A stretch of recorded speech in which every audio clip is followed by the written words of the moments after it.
Hi, I'm Scott Adkins. My main character is Murdoch McArthur. I am 39 years old. What got me into to LarpCraft?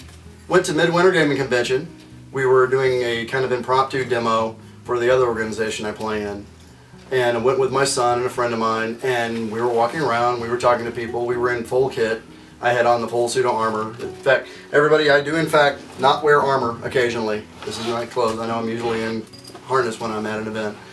Went with them, walking around, and we ran into some other people. And they're like, oh, they've got on armor. I didn't know anybody else was coming. Wait a minute, those aren't our people, those are somebody else. And then they had the weapons, the Calamasal style, the Epic Armor, or Patology, or whichever one it was, that looked like weapons. They didn't look like a pool noodle covered with a sock, which is what I'd seen before. They were wearing real armor, and then I saw the monster costumes, and my son saw the monster costumes. He saw Moro Broken Ear, and he saw Wookiee dressed up as his orc, and he was like, Daddy, that is so cool. And he just sat there and stared at him fighting, and saw the mouth moved on the knoll and the claws, and it was a full costume with the recurved legs and the paws. And I'm like, that is a great effect. And the guy's running around fighting in it. And that was really impressive, because I know how much the armor he had on probably weighed in addition to the costume. And then had the actual weapons, and they were playing it up, and it was just a whole lot of fun.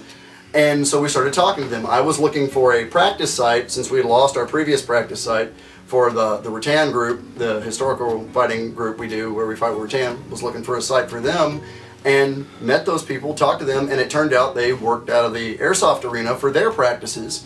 And so went to the airsoft arena. They were the people from Deep Light. They took us in and let us use their practice space for next to free. I mean, just enough to keep the lights on. And it's just, we've kept going from that, because I found out not only can my son fight, he can fight next to me. He can fight side by side with Daddy. And so can my daughter, and so can my wife. And so for the first time, instead of just them watching me from the sidelines and clapping, or watching me from across the field while I'm running around with the stick, they're standing beside me with a sword and a shield or a mace or whatever, and they're fighting some monsters or bandits or undead next to Daddy. And it's really great to finally get to have them all with me at the same time, because I've never had that before. I love our other game. I enjoy it. I'll probably do it till they come and nudge me to get in the shield wall, and they find out I've keeled over in my chair. Or, oh, let's get Murdoch in the rascal and push him forward. Oh, yeah, I don't think he's going anywhere. That'll probably be how it ends. But this is a great game. I like it. I love it too. And it gives me something I didn't have before. I love fantasy novels. Love comic books. And this one, not only do I get to fight with a sword, I get to have superpowers. So you don't get that with a historical one. The historical stuff is awesome. I love it. But this is great. And it pulled me in and kept me in. It's fun for the whole family, and it lets me do something I've never been able to do before. What advice will I give to somebody thinking about doing LARPing? Come out and do it. If you come out and you try it and you hate it, well then darn, you went out and you went to a party and you had a good time, and now you know. If you come out and you love it, well then you love it, and now you know where to go and what to do. The best thing to do is to find an event in your area, or find a practice in your area, or just somebody to go to crafting and hang out at their house and find out if it's for you. Get in contact with the people, because everybody I've met in LarpCraft is just very, very friendly, very, very nice, and we'll just bring you right in, hand you a loaner weapon and their gear.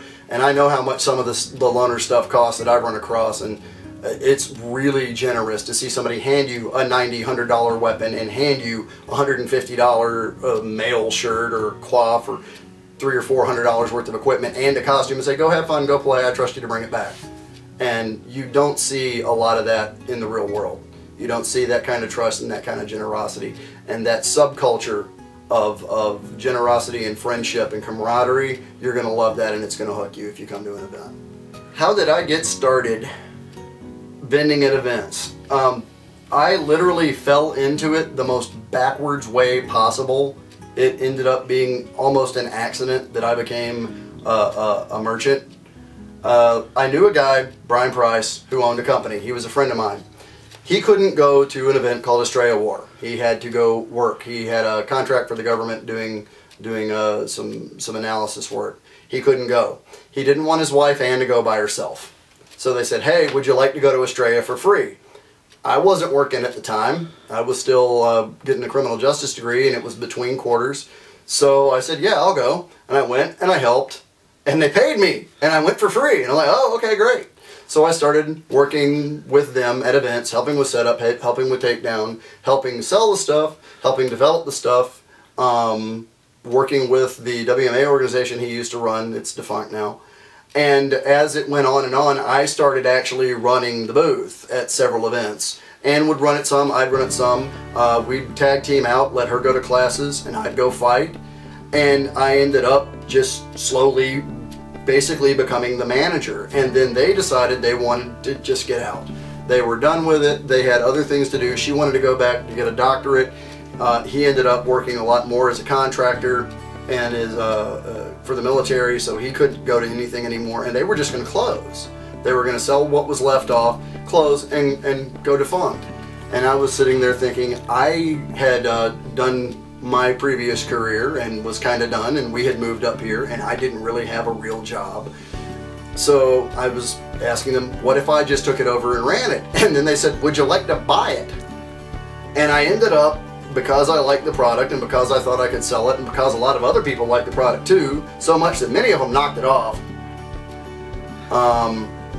I took it over and started running it and bought them out. It took pretty much my entire savings to put my money in there, but now we own Revival US, and I basically sell medieval shoes based off of real extant pieces, grave finds, and statuary. I sell belts, I sell pouches, I sell gambesons, I sell a few other things, some martial arts equipment, a little bit of armor, and now I'm adding some LARP items to our catalog. We're going to be a dealer for Epic and probably some other people, and start making some of our own stuff that'll be specifically tailored to the LARP community and LARP market. But I actually kind of, at the time I started doing that with them, I was almost done with my criminal justice degree and figured I'd be a cop for 20 years, and never occurred to me I would be selling shoes to LARPers and reenactors just a decade after I went to that event with them. And it really was the weirdest way to end up owning a company. They basically almost gave it to me. I bought it at cost, and it was really an odd setup. And now I'm really glad I do it. I've met a whole lot of really interesting people. It lets me bring in enough money to keep doing it.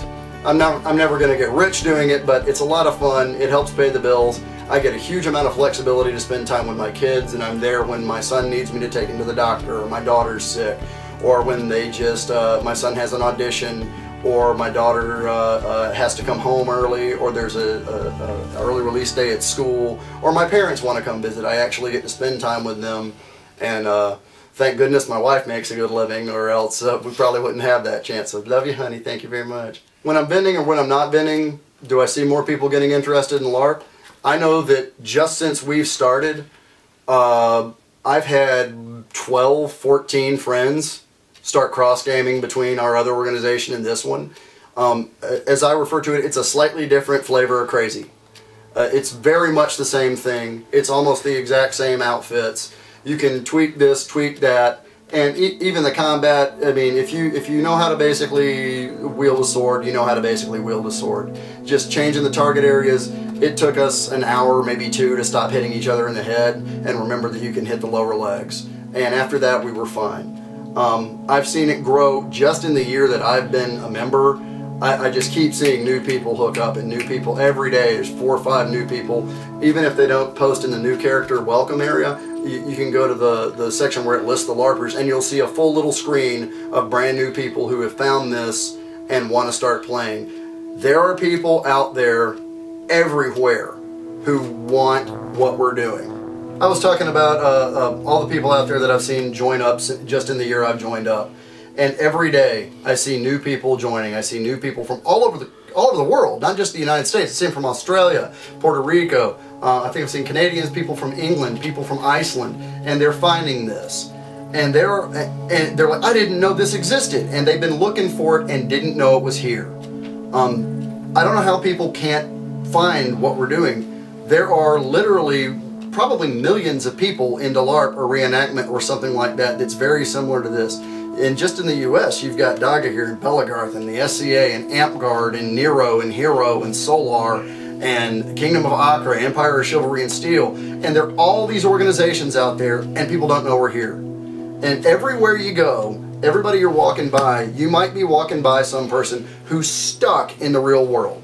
And what they really are, if they could strip that off, is they are a elf ranger, or they are a Templar knight. That's what they want to be. That's who they really are if they could step out of their mundane life and do what they want. And they're trapped there.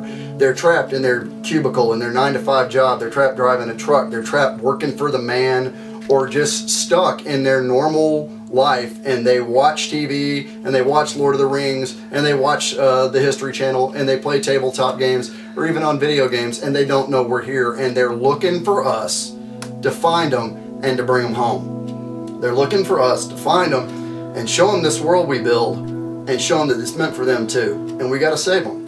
And that's why we got to start recruiting people. That's why all the organizations need to be out there recruiting all these lost people that are stuck out there in the mundane and don't know we're here. And if they don't know we're here, it's our fault.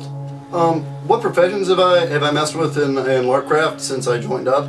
I picked blacksmithing because I've been making armor, swinging a hammer at metal, sometimes successfully, sometimes not, for about 15 years. And my friend Aaron Tillman, and then also Chuck Davis, and then some of their friends are some of the best guys in the world at making armor. And they taught me some stuff, and if they could teach me, they could probably teach a brain damaged blind chimp to make armor, because I was awful when they started teaching me. So I naturally went to what I actually sort of knew how to do, which was blacksmithing. And in game, I get to bring my old anvil, my hammers, and bring stuff out. So I can actually fix the in-game stuff. Oh yeah, I'm going to pretend to fix it. But if something actually breaks, I can fix that too, because I've actually got to know how to do it. So I'm like, I've got to take blacksmithing. My wife picked surgeon. She studies the medieval medicine and medieval humors and the balancing of the humor, so she wanted to do that. And my son wanted to be an enchanter. He wants to make magic things. So I had to look through all the rules and figure out which ones they wanted and how it was going to work and what they were going to do. I'd like to get psychic just because I want some Jedi powers, and that's really cool. I'd like to be able to crush, like force choking people, or do this isn't the team you're looking for with implant thought, things like that. And that's probably the next one I'll get. I'll probably also get bladesmithing, since I didn't think it real through all the way. Everybody has a weapon. Most of them don't have armor. A lot of people have a piece here and there, but most people don't have a whole lot, and so it doesn't get damaged a lot, so I don't make a lot of in-game money making or repairing armor. So I probably should have played bladesmithing of the two, since everybody has a weapon, and that's going to be more apt to need repair than the armor does. But yeah, the professions, they really let you flesh out a character so that not every fighter is the same. This fighter over here is an enchanter. This fighter here is a friar as well. So they're very different people. This cleric over here got into psychic profession. This cleric went into surgeon or cook. So I mean, you can make a guy who is very much a heroic crusader type cleric, or you can make a friar tuck. And you can very much customize your character with your professions and with your racial abilities, and I think that's really neat. Can I go through a LarpCraft event without fighting, or can someone go through a LarpCraft event without fighting? I suppose you could. These words make no sense combined this way to me. I love fighting. If you see a lot of my pictures, especially from Midlands, I have this doofy kind of grin on my face when we're fighting. It's why in the SCA I wore a closed-faced helmet for so many years. And it's why I keep the beard growing a little bit more most of the time, but I had just had to shave it off. So you see me all like that as I'm whacking at people. And the best thing about the LarpCraft thing that I've found is I don't have to worry about hurting anybody really. And I know I'm not really going to get hurt. I've got a ton of armor on. I can just think, oh darn, I got hit. Oh darn, I got hit again. Whap, whap, whap. And it's great. It's fighting, but it's competitive, but it's friendly. And then I get to see my little boy next to me, and he's running around with his little sword and shield or his bow, and he's fighting away. And my daughter's hiding behind Hamish with her little sword up, hiding behind his shield, but she wants to fight too, but she's scared. And I look over, my wife's fighting in her little winged helmet, and she's all posing and swinging her mace and then healing people. So the combat part is one of the most fun things to me, mainly because of the inherent safety of the equipment and the rules. And then the fact that I'm finally getting to do one of the things I love most in the world with my family instead of being out there by myself. I love going out with my friends and my other rattan guys, and we're just, especially at big inter-kingdom events, and just wailing on people and going real hardcore. But it's something to really get to play with my kids, because I mean they're only little for, it seems, a few days sometimes.